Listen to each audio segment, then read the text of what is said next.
factory yasoke yali enzibu yo promotinga Segenya nti Besigye yali wonga wa amaanyi Dr. Besigye ne tuzaako eyo kubiri factor gwe yali yalinga naye Onayiba Munyagwa nga naye wa amaanyi nga kogatte ennyambala ye nga wafuna ekikooti kyonna kijja ne kibikka eno bwe kiti kyonna tulina bono okikola ki bono okikola kati factor neefuuka nga ya amaanyi nnyo nenda kati factor endala yali enzibu ku Segirinya engeri atayina position n'emu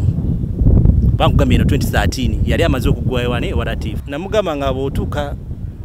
ng'oline Onayiba Munyagwa oba ng'oline Dr. Besigye ky'oba okola beeranga wano nga ku kibegabega omanyi kati abantu abamu ng'omugabeera mabegako abantu abamu kasi omugamba nti wabeerawo omukolo kati ekyokubeera wano kyali kigamba nti bwe nfuna wali ku kamera nze kuba kati nganze owa kamera kizibu nnyo okugyamu omuntu ali wano okumpi ne mugamba gwe bona ojjanga n'otuula n'obeera mu layini bwoti ojja kubeera eri kati omuntu kubanga namugamba nga kati owulira nga kayogedde point ng'okola ki ng'okkiriza kati ogwo omuntu ogunyeenya tegwalinga gwa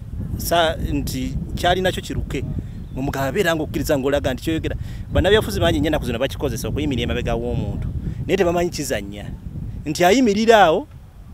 n'oli ayogera tafaayo ku attention ki kyayogera kakati gwe ayimiridde n'ono olina okubeera nga ekikuyimirizaawo nti okkiriziganya ne kyakola ki kyayogera si kujja n'oyimya muzibu oti n'obeera nga olinga atategeera na byakola ki ne kamera ziba zikulaba nti ono yase nti TV ennamu mbalage mga naye musajja gwe kakati polisi bwekwata TV zotaddemu ssente n'ozikola ki n'ezitwalira ddala nga exhibit sente zo ne zifiirayo okola ki kati ne mugamba omanyi ekisinga obukulu kulaga ekifaananyi ekya TV genda wali abasajja balina ebigundi ebiringa TV kyetikke kyoba okola ki naga naafuna ebikadde ebifu nga nemunaamu bitudde biki tebimusala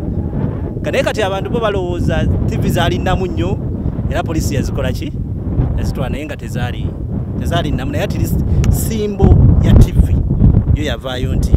yali yeetisse ki TV kati endala egundi emanyikiddwa yeyo ku Parliament agenda nkubira nti enkya ngenda njagala kwekalakaasa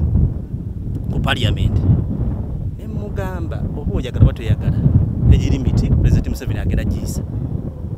ate ekifo kyonna kiri surrounded by SFC ne mugamba gwolowooza bagenda kukola damage yenkana ki senga bageza ne bakwatako ne mugamba yo planning agikola otya ngenda kwesiba akawero nzijjawo ku gate ya Parliament nkole ki ne kalakasa ndeekaane abamawulire bankwata active zone njogera konze zimu ze sali mbonga nzikwata naye ati lisi mungezaako mugaitinga nimuga tusobola kujja nakawero ku mutwe niwoleta wenda omubiri n'okola ki neweeyiwa mu Parliament nga bajja kukuba noza mulabe byatukakubazaake ne muga oluvannyuma nga ye amaze okuva gundi egera maaso waliwo eggulu erijja okujja nga nebukabeera nga akawuka ke kalizannye ng'ojja dditeekayo kati nga nze nsobola omugamba nti bw'odizayininga kino ne kino ne kino kijja kukola ki tejja kukuyamba naye mu byonna bye nkugambye nga saagala biri confrontation saagala bintu bisumbuwa nnyo gavumenti kuleeta damages yes kakati bamukkiriza ku mpewo olw'ekyo nti namuyambangako mubuulira nti ekyo tokikola ki tokikola n'ekirala waliwo activities zajjanga mukama waffe ne bagamba oyo Segirinya nedda takikola kati ffe tulinayo kali akawayiro ka Zunguru era ku bimu nga njagala okugereza edduwa ezimanyikiddwa ziri bbiri ezimanyikiddwa nti ye Segirinya waliwo yasooka yategekebwa Munyagwa batuula ne Munyagwa nga kwali ne Segirinya nga Munyagwa yategese babali kakati akwa just edduwa eyo kye yatukolako ensobi nti yali dduwa ya Kamulali ate Segirinya ye bwe yatukoyiwa mu Kamulali yayiwamu mungi nnyo kali mu kuyiwamu omungi ffenna abaaliwo omukka ne gukola ki omukka ne gutusaasaaniramu nnyo kati Kamulali ye yayiwamu mungi kakati bwatyo eyo ne bagiraga kati ye dduwa ey'okubiri gye yakola ofisi bagigaana emuga naye tofaayo tulinayo akawayiro ka Zunguru ne tubiyisa eyo ka Zunguru ne tubiyisa eyo kubanga naka akawayiro nako kakommunicatinga so bwetyo nkugambye nti ziri nsonga bbiri namu namubuliranga ekyokukola kyo kimu ekyo byagananga nga olusi tubikozesa mu Zungulu kuba nayo method of communication. Abantu basinga bagamba edduwa y'ensiko, edduwa nti yali mu nsiko yali luddawa.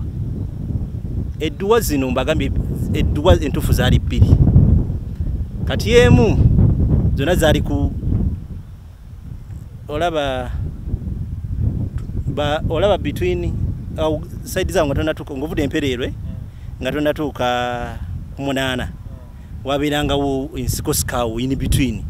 Kati bo nga bagenda bugezi batuula wali miti nga kuba kati n'obeera kati nga wano wetuli waliwo emiti, oli bw'ajja n'atuula wano eno mu muti ng'ali wansi w'omuti oyinza okulowooza